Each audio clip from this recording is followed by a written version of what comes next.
Hi there, this is Jonathan Ginsberg. I'd like to talk to you today about debts owed to relatives when you file bankruptcy. And let's just use Chapter 7. I think it's an easier example, although the same principles apply in Chapter 13. If you file bankruptcy, Chapter 7, Chapter 13, you've got to list all your creditors, and that includes relatives. So you cannot selectively leave out your cousin, your brother, your sister, your mom, your dad, whatever it may be. You've got to include the debt to that relative in your bankruptcy filing. That's what the law says. Now, there are some circumstances where a relative will kind of loan you money on a handshake, and it's not really formalized. But if that is a debt, there's an expectation that you're going to pay it back. You need to really list it.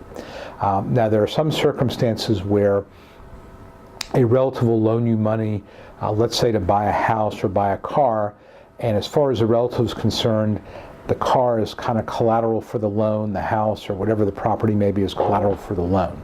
However, if you don't go through the formalities and have a financing statement and a written agreement, then the bankruptcy court is going to consider that an unsecured loan.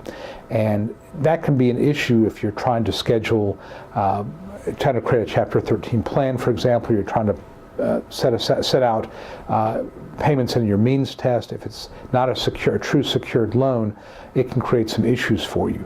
I would also tell you, do not try to create a secured loan out of an unsecured one. So in other words, don't put together and backdate a bunch of paperwork. That's going to backfire. That's not a good thing because, again, especially in Georgia, if it's not recorded, it's going to be some real question about whether it's recorded at the Superior Court where everybody lives, where the loan is taken out, where the debtor lives.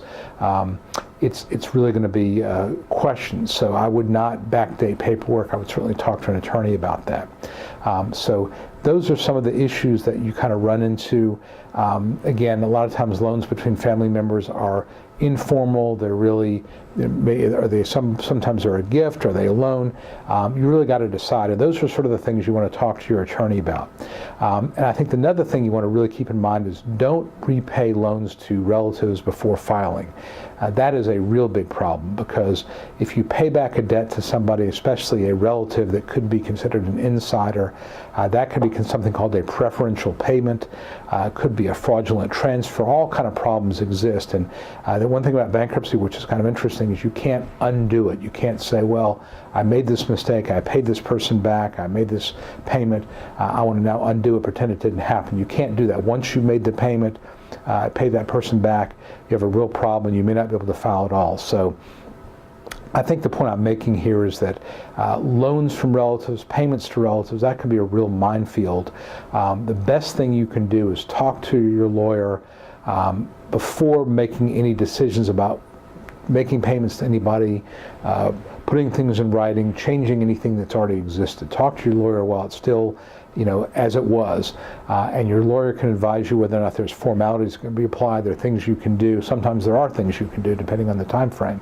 But don't do stuff, make payments, put stuff in writing, change things around, then talk to your lawyer and say, help me make this kosher. It doesn't work that way. So I hope this has been helpful, and I hope you realize that loans to relatives are going to be scrutinized. Loans from relatives, rather, are going to be scrutinized. Payments back to relatives or friends are going to be scrutinized. So be very, very careful and seek legal advice before taking any action, not afterwards. This is not one of those cases where it's better to ask for forgiveness and permission. It's better to find out beforehand what your rights and obligations are, so that you know what you can and cannot do. Again, I'm Jonathan Ginsberg. I hope this has been helpful. Any questions about personal bankruptcy, please call me, 770-393-4985. Thanks a lot.